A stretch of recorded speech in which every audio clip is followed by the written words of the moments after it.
Fala galera, beleza? Vamos falar um pouquinho hoje de fair play nos esportes, pessoal. Bora lá então? Pessoal, fair play, né, para quem não conhece, ele é um joguinho de palavras que vem do inglês, né, que a gente traduzindo literalmente essas palavras significa jogo justo. E é uma filosofia, né, adotada em esportes, né, nos jogos, que prima principalmente, né, pela conduta ética nos esportes. Então essa aula é a continuação do que a gente trabalhou na aula passada, que a gente falou de ética e moral, né? Importante isso daí também nos esportes, além da nossa vida e na sociedade também, né? Essa expressão de fair play, ela nasce em 1896, durante as primeiras Olimpíadas da Era Moderna, que foi em Atenas. O Barão Pierre de Coubertin, que é esse que está na nossa telinha aí, na parte de baixo, ele foi o organizador desses jogos. Ele idealiza essa filosofia por meio de uma frase, que essa frase ficou muito famosa, dita por ele. Não pode haver jogo sem fair play. O principal objetivo da vida não é a vitória, mas a luta. Esse conceito de fair play, né, pessoal? Ele está sempre vinculado à ética no meio esportivo. Os praticantes devem sempre procurar jogar de maneira justa, não prejudicando o seu adversário, né, de forma proposital. Essa ideia de fair play, né, pessoal, ela vai muito além, né, do que é do jogo limpo, né, do jogo sem trapaça, né? É o ideal para atletas e praticantes de esportes, de jogos, né? Mas isso tudo é verdade, mas isso vai muito além, né, do que só o conceito, né, de jogo limpo sem trapaça. Ele extrapola o esporte e vai para a sociedade, pro convívio, né, entre as pessoas. Então aqui, como eu falei no começo, né, nós temos a imagem aí do Barão Pierre de Coubertin, ele que ficou conhecido como o pai dos Jogos Olímpicos da Era Moderna, porque ele resgata esses Jogos Olímpicos que haviam parado por um bom tempo, né, e tenta estruturar como nós conhecemos hoje, né? Coloca novas modalidades, novos estilos de jogos, de esportes, né, no caso, e coloca esse espírito esportivo, né? Esse verdadeiro espírito esportivo, né? Diante disso, então, a gente pode se pensar que o fair play também é conhecido como um jogo limpo e sem trapaças. E é o ideal para os atletas e praticantes dos esportes. A gente, como eu falei antes, né, a gente pode dizer que sim, né, mas esse conceito ultrapassa tudo isso daí, né, pessoal? Então aqui eu trago para vocês a definição, né, do que é o fair play. Ele pode ser definido como um conjunto de princípios éticos que orientam a prática esportiva, não só do atleta, como dos treinadores, dirigentes, espectadores e demais envolvidos no espetáculo esportivo. Então vai muito além, né, o fair play daqueles que estão no campo ou na quadra praticando o esporte, né? Vai desde da arquibancada, dos torcedores ali, do bom convívio, né? Até dos dirigentes também que estão envolvidos nesse mundo grande que é o esporte, né, pessoal?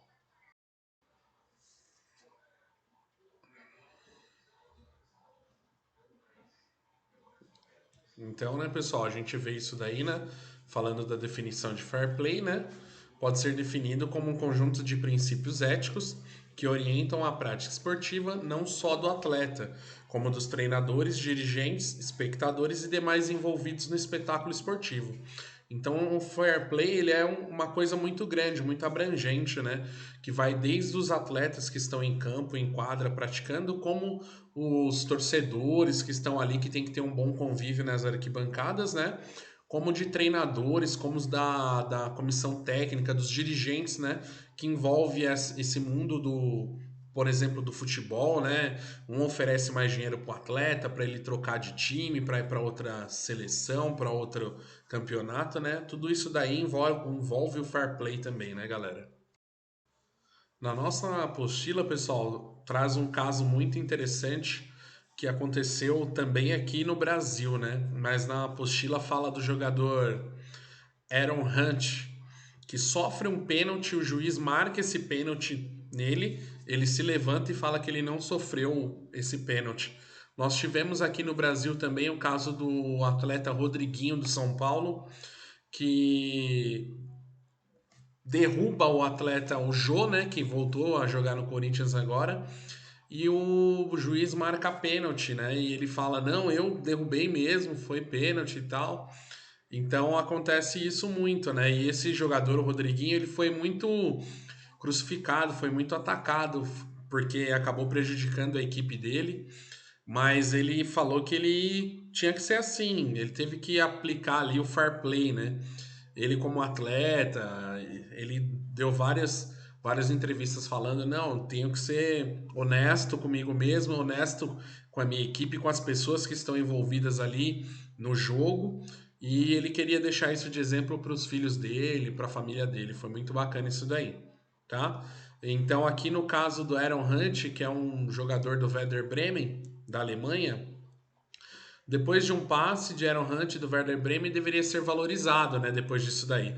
O Meia foi grande destaque da rodada da Bundesliga, né?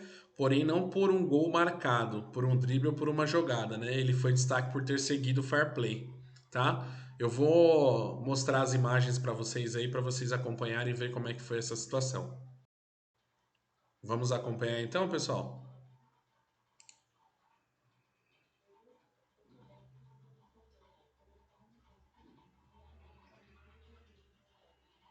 Então, aparentemente ele sofre o pênalti.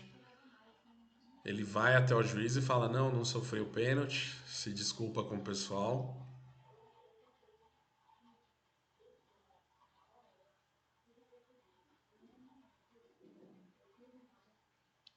Os atletas do outro time até reclamam, falam, oh, agradece ele, reclamam com o juiz que o próprio atleta falou que não sofreu a jogada. E no mesmo jogo, numa outra jogada, acontece a mesma situação, mas para o time contrário, né?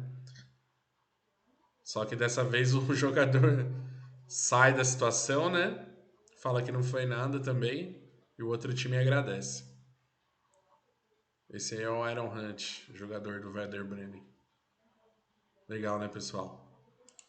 A gente deixa a imagem dele de fundo aí e mostra, né, pessoal, como é importante essa parte, né, do fair play, de jogar limpo, né?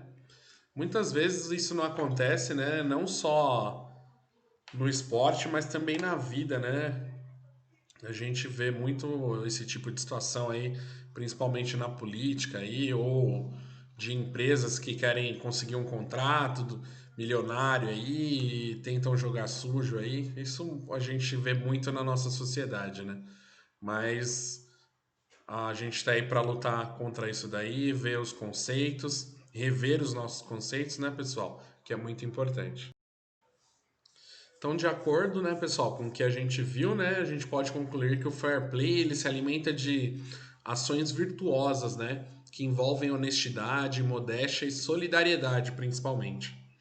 É possível dizer que o Código de Ética dos Esportes tem seus princípios referendados, né, baseados pelo fair play, né? Eles são mediados através do fair play. Bem bacana, né? Lá em Portugal, pessoal, a gente tem uma carta que chama Carta do Espírito Desportivo ou Carta do Fair Play. Ela foi escrita pela Câmara Municipal de Oeiras, lá em Portugal. Então ela vai estar dando diretrizes para como que a gente tem que fazer o fair play, como a gente vive, como a gente realiza um fair play nos jogos. E aqui ela vai responder para a gente também o que é o fair play, né, pessoal? Vou mostrar para vocês alguns dos artigos dessa carta. Então aqui a gente tem, né, a carta do fair play, a flâmula aqui na nossa lateral. O artigo primeiro fala: é antes de tudo respeitar escrupulosamente todos os regulamentos. Significa nunca procurar deliberadamente cometer uma infração aos regulamentos. O artigo segundo é respeitar os árbitros do jogo. A presença de árbitros é absolutamente indispensável na competição.